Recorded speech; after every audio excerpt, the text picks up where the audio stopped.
Selamat pagi. Assalamualaikum warahmatullahi wabarakatuh. Salam sehat teman-teman.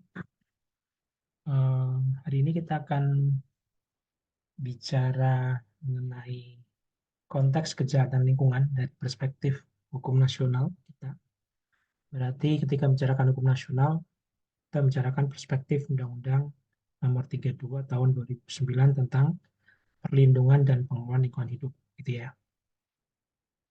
Nah, saya pikir yang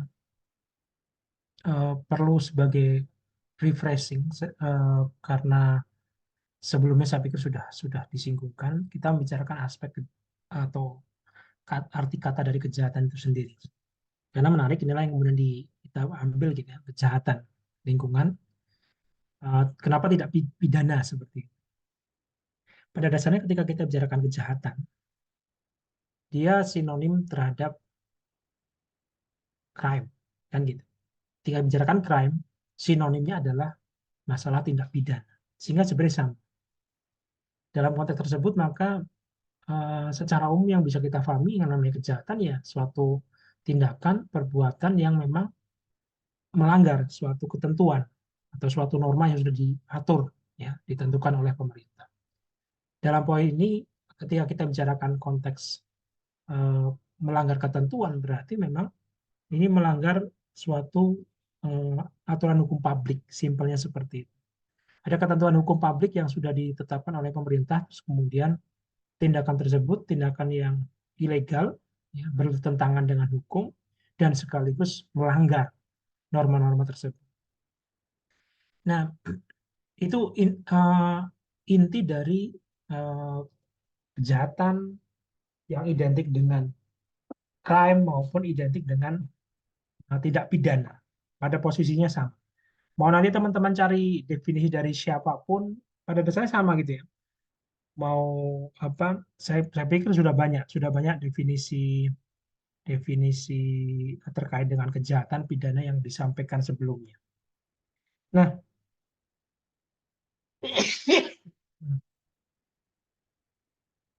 nah sebenarnya menjadi menarik ketika konteks konteks apa pemilihan kata kejahatan gitu ya di dalam konteks lingkungan. Kenapa? Karena ada hal-hal yang notabene sebenarnya menjadi eh, menarik ketika kita bicarakan konteks crime sebagai sebuah pelanggaran atas aturan tertulis gitu ya dengan crime yang didefinisikan sebagai kejahatan. Kenapa? Apalagi dalam isu lingkungan. Karena pada dasarnya ketika kita bicarakan pengaturan tentang lingkungan, maka secara umum pengaturan lingkungan itu akan mengatur, mewadahi suatu kewajiban-kewajiban yang bersifat administratif, ya, bersifat administratif. Dalam artian akan ada kewajiban-kewajiban terkait dengan apa, pelaksanaan perlindungan maupun pengelolaan maupun pemantauan lingkungan, simpelnya seperti itu. Nah, ketika kita bicarakan crime, di sana environmental crimes, maka akan ada tahapan ketika pelanggaran administratif itu ketika kemudian menimbulkan akibat yang lebih terhadap lingkungan dalam bahasa Undang-Undang 32 terutama pasal Cipta Kerja kita membahasakan ada gangguan pada K2L. Nah, ini yang penting. Ada gangguan pada K2L, pada keselamatan, kesehatan, dan atau lingkungan. Pada posisi itu maka kemudian dia masuk pada ranah sebagai sebuah kejahatan, sebuah uh, pidana. Ya. Jadi istilahnya administratif memang menjadi pengunci.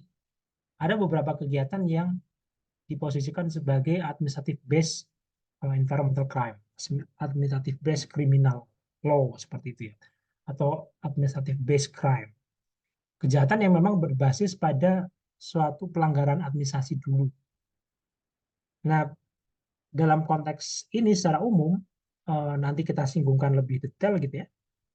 Dalam konteks ini secara umum maka kita bicarakan bahwa dalam posisi eh, crime Di sini dapat diartikan sebagai semenjak ada pelanggaran yang sifatnya administratif, ketidakpatuhan atas kewajiban-kewajiban administrasi yang ditentukan oleh undang-undang, agar suatu usaha kegiatan itu tidak menimbulkan dampak terhadap lingkungan, ya.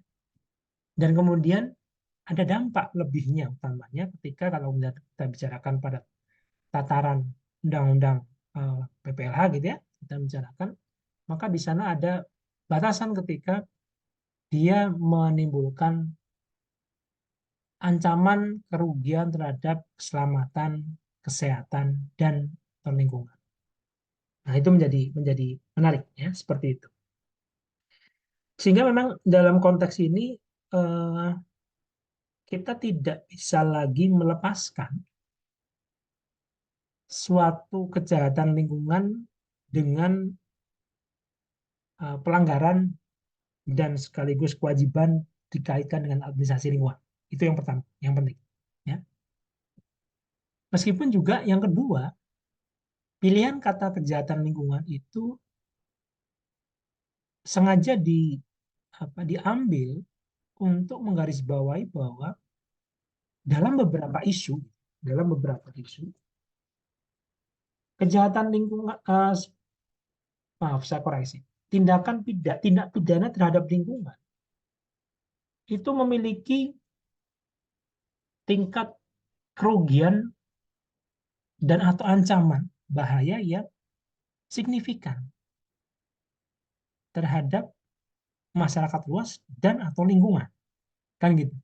Istilahnya kalau mau kita kemudian membahasakan bahwa uh, even if it is based on an administrative violation, seperti itu ya, an environmental crimes could provide and could create some extraordinary impact, kan seperti itu. Jadi meskipun dalam beberapa aspek namanya kejahatan lingkungan tetap akan tersangkut, akan berkelindan dengan pelanggaran administratif sebelumnya, ya. Tetapi dia bisa menimbulkan suatu ancaman bahaya atau eh, apa risiko yang akhirnya dalam beberapa tataran dia menjadi extraordinary, luas, luas, komponen terlibat banyak, merugikan banyak pihak orang gitu ya, banyak manusia yang terkena. Terus dia yang paling penting apa? Irreversible, tidak bisa dipulihkan. Nah, ini yang menjadi benar. Itulah kenapa pola pikir kejahatan lingkungan perlu kita terapkan, ya, perlu kita bahasakan. Dalam artian ini meskipun sinonim gitu ya, tetapi dia memiliki penekanan tersendiri. Ini uh, latar belakang di balik kejahatan lingkungan. Oke. Nah, yang pertama yang mau saya uh, pertegas, gitu ya. Nah, konteksnya memang dalam konteks kejahatan lingkungan ini tadi yang apa eh, bahasanya pertama tidak bisa terlepas dari ketersinggungan dengan pelanggaran yang sifatnya administratif, ya. Meskipun juga dalam lingkungan hidup, maka apa tetap perspektif mengenai ganti kerugian, ya, nilai kerugian, kompensasi atas nilai-nilai kerugian, karena kita bicara dalam konteks lingkungan ya, baik pelanggaran administratif maupun kemudian dalam bentuk kejahatan, dia akan berkorelasi pada timbulnya suatu dampak, kan gitu. Ingat, dampak itu merupakan sesuatu yang something that is certain to occur, pasti terjadi. Dampak itu hal yang tidak mungkin tidak pasti ada. Itu yang harus saya selalu tekankan dalam berbagai aspek. Ya, teman-teman lapar, belum sarapan, makan, ya, yang pasti terjadi kenyang, laparnya hilang. Simpelnya seperti itu. Tidak mungkin tidak. Pak, saya nggak kenyang eh, meskipun sudah sarapan. Oh, berarti porsimu kurang, nggak main gitu. Tetapi konsep dasarnya makan itu bikin kenyang. Sama halnya dengan konteks ini ketika kita bicarakan dalam apa isu dampak tadi, dampak lingkungan. Kalau kemudian terjadi suatu dampak, apalagi dia didasarkan pada suatu pelanggaran, misalkan administrasi, misalkan apa, ada kewajiban-kewajiban tertentu yang semestinya dilakukan tapi tidak. Izinnya bilang harus ini, harus itu. Tetapi ini dan itu tidak dilakukan. Nah, berarti ada pelanggaran administratif. Berarti karena tidak dilakukan, timbul dampak. Kan gitu. Sama halnya dengan pidananya, crime-nya tadi. Ketika kemudian kita bicarakan apa eh, ada suatu nilai kerugian tertentu, gitu ya, jelas berarti harus ada suatu kompensasi yang dibayar. Maka disitulah ini teman-teman lihat bahwa di dalam konteks koridor penegakan hukum lingkungan, dan ini sebenarnya di basis undang-undang kita juga yang itu senada dengan yang di negara lain secara universal, tidak berbeda. Kenapa? Apa? Ketika kemudian penegakan hukum lingkungan itu pasti akan meliputi sekurangnya tiga aspek ini. Yang mana aspeknya itu bisa dilakukan secara berbarengan, sendiri-sendiri, ya. Yang kemudian istilahnya ini tergantung pada dimensi dari bentuk pelanggaran dan sekaligus fungsi yang diterapkan. Apanya untuk administrasi dia fungsinya sebenarnya untuk pencegahan dan penanggulangan. Jadi gampangannya selama pelanggaran lebih bersifat administratif tetapi tidak menimbulkan suatu dampak tadi aktual terhadap lingkungan, maka ya sebenarnya simpel, penegakan hukumnya berhenti di sana. Bisa. Untuk mencegah jangan sampai terjadi dampak lebih lanjut dan ditanggulangi kalau memang ada eh, dampak yang masih sifatnya dapat ditanggulangi. Pada posisi itu memang disinilah yang kita bicara rasionalitas dari eh, pidana lingkungan, rasionalitas dari suatu pendekatan kejahatan lingkungan. Apa? Rasionalitasnya itu bahwa namanya criminal law, hukum pidana, itu memang semestinya diterapkan pada kasus-kasus yang secara relatif akan menimbulkan bahaya yang tinggi, high damages, bahaya kerugian yang tinggi. Tadi yang saya bacakan dalam bahasa Undang-Undang 32 2009, K2L, gangguan kerugian pada keselamatan, kesehatan, dan lingkungan. Berarti kita bicara disitulah kemudian high damages di sana. Sekaligus kita membicarakan bahwa hukum pidana itu perlu diterapkan untuk memastikan bahwa jangan sampai ada escape clause. Apa? Ketika kemudian eh, apa, sulit untuk secara mudah menentukan siapa yang bertanggung jawab atas kerugian tadi. Gampangannya ketika sulit terus gimana, Pak? Ya berarti ada istilahnya.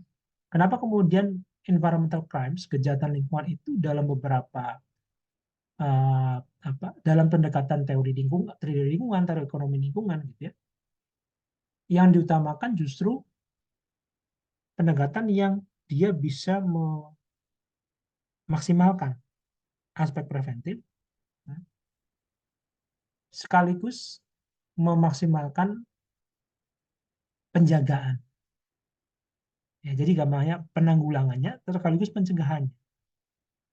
Tidak sekedar efek jerah dan efek derita, sebagaimana fungsi umum dari pemidanaan. Di sini kita bicara bahwa nanti pilihannya, ya, pilihannya yang nanti akan kita diskusikan uh, selanjutnya. Pilihannya adalah ketika apakah kejahatan lingkungan itu perlu diatur dalam koridor yang formal, delik sifatnya formal, atau kemudian delik yang sifatnya material, seperti itu. Tapi intinya memang eh, dasar dari pengenaan sanksi terhadap kejahatan lingkungan, kita bicara kelanjutan dari pencegahan, tetapi dengan penekanan adanya deterensi point of view, ya. Deterrent effect kan gitu. Efek pencegahan, tetapi yang sifatnya akhirnya lebih lebih tegas dalam bentuk apa? Ada efek jerah dan efek derita yang muncul di sana. Gampangannya, kalau secara rasionalnya, kalau pengaturan pidana itu mengancam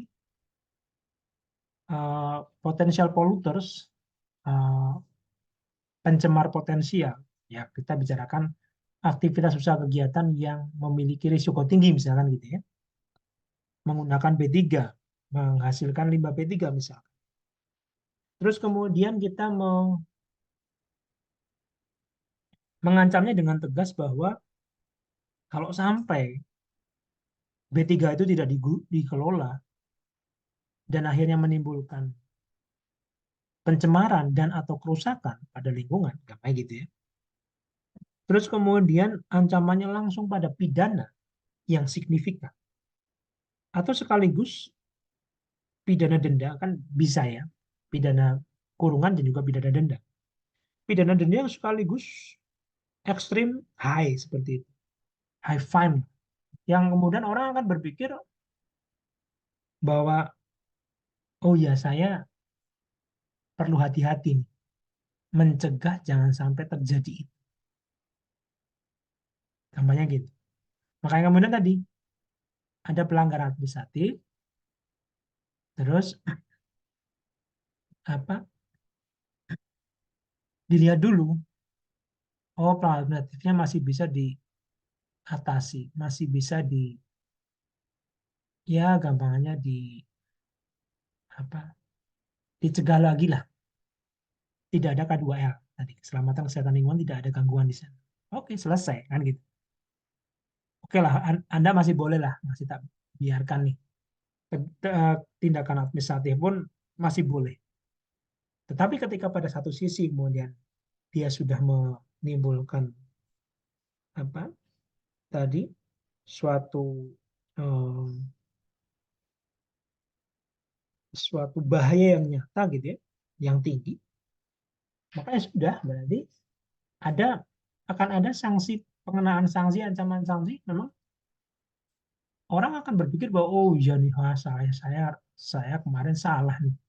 Nah itu semestinya. Ini kan kita bicara pada teori pemidanaan. Tetapi ini pada konteks bahwa akhirnya pilihannya dia bisa diterapkan secara berbarengan. Atau bahkan kemudian, ya karena tadi, karena penguncian di administratif, teman-teman ingat pada azas ultimum remedium maupun primum remedium kan gitu.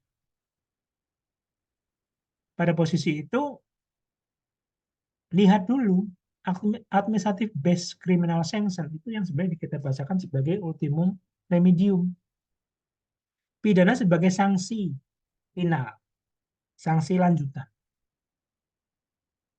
Bukan tapi bukan pada konteks bahwa pidana menunggu pendekatan administratif, tidak identik itu ya. tetapi bahwa pidana nanti dilakukan sebagai sanksi lanjutan atau kemudian bahkan sebagai sanksi final setelah ada penegakan administratif, karena kita bicara di sana ada pelanggaran administratif dulu, dia punya izin tapi kemudian melakukan pelanggaran. Itu kan yang kita teman-teman familiar dengan ultimum remedium. Berbeda dengan yang primum remedium, yaitu ketika ancaman pidana bisa diterapkan di awal, di muka. Karena apa? Ya simpelnya tadi, pengaturannya karena untuk memastikan deterrent effect yang signifikan, maka kemudian kita bicarakan aturan pidananya itu sifatnya formal, cukup memenuhi norma yang diatur, maka sudah masuk wilayah pidana. Nah, berarti penguncian di sana. Dia menjadi primum remedium ketika gampangannya. Kalau kemudian itu bisa pada tindakan tersebut sehingga untuk pencegahan, atau kemudian tindakan dan juga akibat. Itu ya. Dan juga akibat. Nah, itu konteks pidana yang sebagai primum remedium. Ini sebenarnya sudah membahas keseluruhan konsep ya. Nanti kita detailkan satu demi satu. Nah, sementara perdata posisinya di mana, Pak? Sebenarnya perdata itu karena dia hubungannya kaitannya dengan nilai kerugian. Dan ingat, perdata adalah persoalan antar individu, antar subjek hukum. Ya kan? Selisihnya, sengketanya antara subjek hukum. Sementara kalau kemudian kita bicara pada konteks kejahatan, maka kita bicara bahwa ada pelekatan tanggung jawab negara. Nah, ini yang penting. Ada pelekatan tanggung jawab negara karena apa? Ini suatu tindakan perbuatan yang risikonya besar terhadap lingkungan, terhadap manusia, sehingga kemudian ada bagian dari state responsibility, kewajiban pertanggungjawaban negara yang perlu merespon pencegahan-pencegahan terhadap ancaman risiko bahaya yang nyata tadi dan besar tadi terhadap manusia dan atau lingkungan. Seperti itu. Sehingga memang kita bicara pada konteks liability, pertanggungjawaban gitu ya, perdata, ya dia mungkin efeknya, fungsinya sama, bisa jadi sama gitu ya, sama-sama punya deterrent effect bisa. Tetapi karena apa eh, pada masalah kompensasi ini kan kita bicara masalah nilai kerugian nyata, simpelnya kan gitu. Yang paling mudah kan seperti itu. Nilai kerugian nyata dan bagaimana kemudian kewajiban kompensasi yang harus diberikan oleh dia. Maka di sini kita melihat bahwa pada konteks yang dinamakan kejahatan lingkungan, isu keperdataan menjadi tidak signifikan. Simpel, gampang seperti itu. Sesuatu bentuk uh, tindak pidana lingkungan yang kemudian sifatnya extraordinary, excessive damage, seperti itu. Maka kemudian pendekatan keperdataan sebenarnya menjadi tidak signifikan, tidak optimal. Karena apa? Nilai kompensasinya tidak bisa atau tidak bisa diekuivalensikan, disetarakan dengan nilai kerugian. Kenapa? Apalagi hitungannya tadi irreversible, kompleks, many components affected kan gitu. Banyak komponen yang terkena. Nah, maka kemudian kita bicara yang ini apa?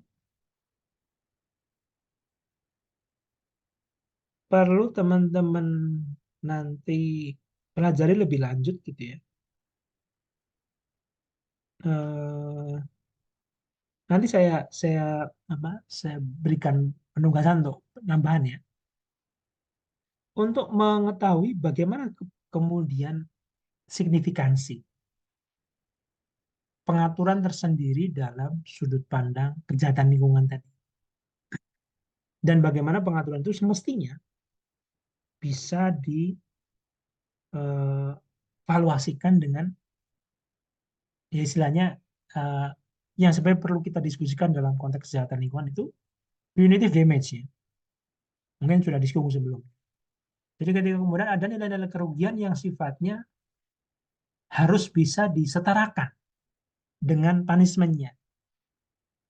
Kalau mau dihukum gampangannya, ya dia setara dengan damage-nya. Nggak bisa ngasal. Gitu. Pak dampaknya ini sampai miliaran, ratusan miliar. Seperti itu. Gampangnya gitu. Maka nggak bisa dong simpelnya. Ancaman pidananya cuma 3 tahun. Ancaman pidananya harus tinggi dan sekaligus pidana denda itu misalkan harus sifatnya akumulatif, Pak. Misalkan gitu. Oh, bisa jadi. Nggak ada masalah. Nah, nanti mungkin yang memang seringnya menjadi catatan adalah bagaimana uh, sulitnya untuk memastikan pembuktiannya itu tetap bagaimanapun pidana itu kan harus beyond reasonable doubt, ya, reasonable doubt, dan kemudian uh, ya tetap apa uh, material material proving gitu ya, pembuktian secara materialnya terpenuhi kan gitu. Jadi betul-betul gampangannya ya nilai kerugian itu terhitung dan tervaluasi dengan betul, dengan benar. Kalau valuasinya nggak benar ya nggak bisa. Nah ini yang menjadi catatan di sana. Nah maka disinilah kemudian teman-teman eh, apa perlu pahami koridornya gitu ya, koridornya dari konsep penegakan hukum lingkungan dan bagaimana sebenarnya kemudian kita membahasakan dari sisi kejahatan lingkungan. Nah, sebenarnya kalau kemudian kita ambil beberapa referensi gitu ya, dan ini sebenarnya sudah cukup lama, misalkan tulisannya Stigler ya, The Optimum Enforcement of Laws misalkan.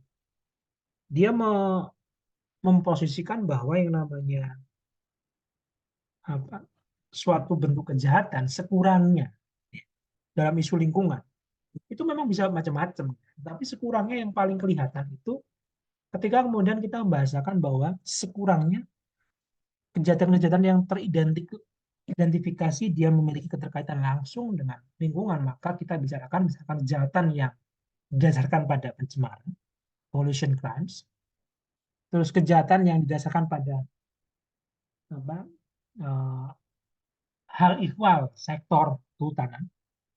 Tambangannya berarti kita bicara pencurian kayu, kebakaran, terus kemudian eh, apa, termasuk misalkan kemudian ada eh, apa surpressor gitu ya, tekanan-tekanan terhadap masyarakat adat yang ada di forestry tersebut, maka kemudian di sana masuk forestry crimes.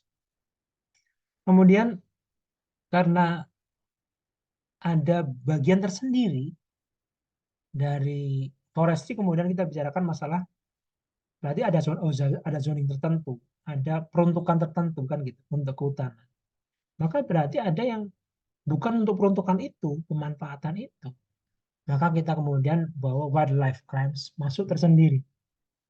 Yang identifikasinya sebenarnya tidak hanya wildlife itu tanda kutip tumbuhan satwa liar gitu ya. Yang apa? Karena kalau kemudian kita bicarakan konteks tumbuhan satwa liar, itu pun harus disinkronkan dengan ekosistemnya. Nah, ini yang menjadi penting. Jadi gampangnya tidak berarti wildlife crimes itu hanya sekedar masalah Pak penyelundupan harimau dan seterusnya, enggak. Ini bicara proteksinya, tetapi pada konteks wildlife, ekosistem yang sifatnya liar. Nah, baru kemudian wildlife itu ada di sana wildlife and protected. Nah, beda sendiri.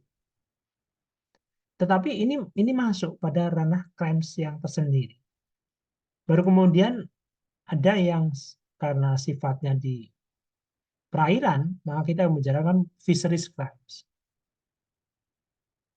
Pak, perairan atau ke laut? Laut, Pak. Nah, harus diingat, perairan itu ada perairan laut, ada perairan daratan. Nah, ini harus diingat, penting. Kenapa? Perikanan pun ada. Perikanan perairan darat, perikanan perairan laut.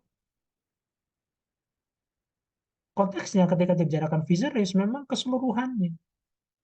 Dan sebenarnya ini sesuai dengan rejim hukum. Misalkan apa? Teman-teman ingat dalam UNCLOS misalkan, dalam rejim hukum itu, di rejim hukum UNCLOS, wilayah laut perairan ke dalam, perairan kepulauan, laut pedalaman, itu sebenarnya menjadi bagian yang terintegral di konteks laut. Nah, sementara area itu dalam konteks laut itu kan juga tidak terpisah.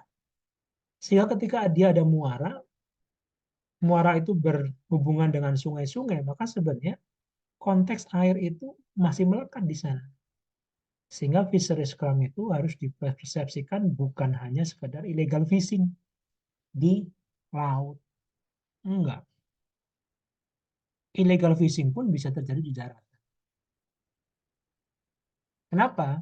Karena di sini kemudian kita dua konteks. Fishing sendiri, konteks ilegal sendiri. Kenapa?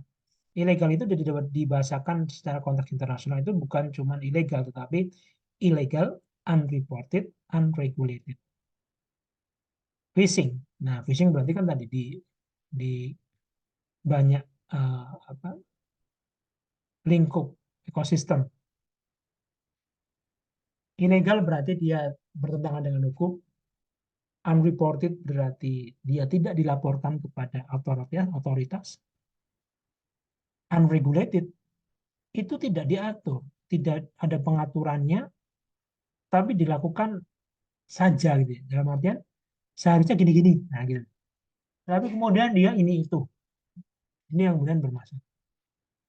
Sehingga yang kemudian yang terakhir, yang konteks dari apa, eh, koridor besar gitu ya, koridor besar di crimes itu sendiri, kita bahasakan di sana administrative based environmental crimes. Tadi yang saya singgung ya, ada kejahatan lingkungan tersendiri yang memang dia didasarkan pada bentuk-bentuk pelanggaran administratif terlebih dahulu. Nah, disinilah sebenarnya sudut pandang, ya. Akhirnya kita bicarakan konteks kejahatan gitu ya. Konteks kejahatan, oh ya memang berarti memang ada eh, kesamaan dari 5 pembagian besar ini ketika kita bicarakan konteks kejahatan tadi. Ini sesuatu yang efeknya tidak simbang, kan gitu. Dampaknya, akibatnya itu tidak simpel. Tidak hanya bicara satu eh, aspek saja, satu dua aspek, tetapi bisa sangat luas. Dan dalam konteks ini, ya sebenarnya yang diposisikan ketika di teman-teman nanti bisa lihat dicek pasal 97 Undang-Undang 32 2009, di sana jelas bahwa positioningnya di di apa sebagai relevansi tadi bahasa kejahatan tadi, meskipun kemudian sinonim gitu ya, tapi kemudian kita sepakati tadi bahwa konteks kejahatan itu karena ada apa nilai extraordinary-nya di sana. Tapi eh, jelas di sana bahasa kejahatan itu kan dikutip sebagai bahasa umum, dan ini kelihatan di dalam Undang-Undang 32 pun di pasal 97, tindak pidana dalam undang-undang ini merupakan kejahatan. Ini yang harus dipahami. Eh? Nah,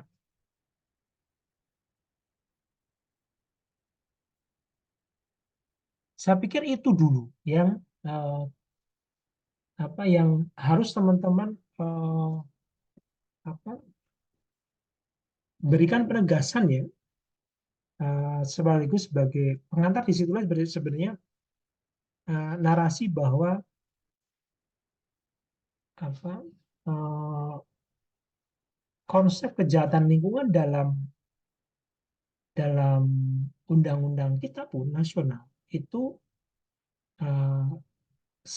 istilahnya similar gitu ya, relevan juga dengan konteks kejahatan lingkungan secara umum, secara universal. Jadi konteksnya itu meskipun nanti memang kan ini ada macam-macam, nah itulah yang bukan macam-macam itu sebenarnya menjadi relevan nih untuk membicarakan pengaturan-pengaturan sektor. Nah nanti saya teman-teman cek cek di notes yang di apa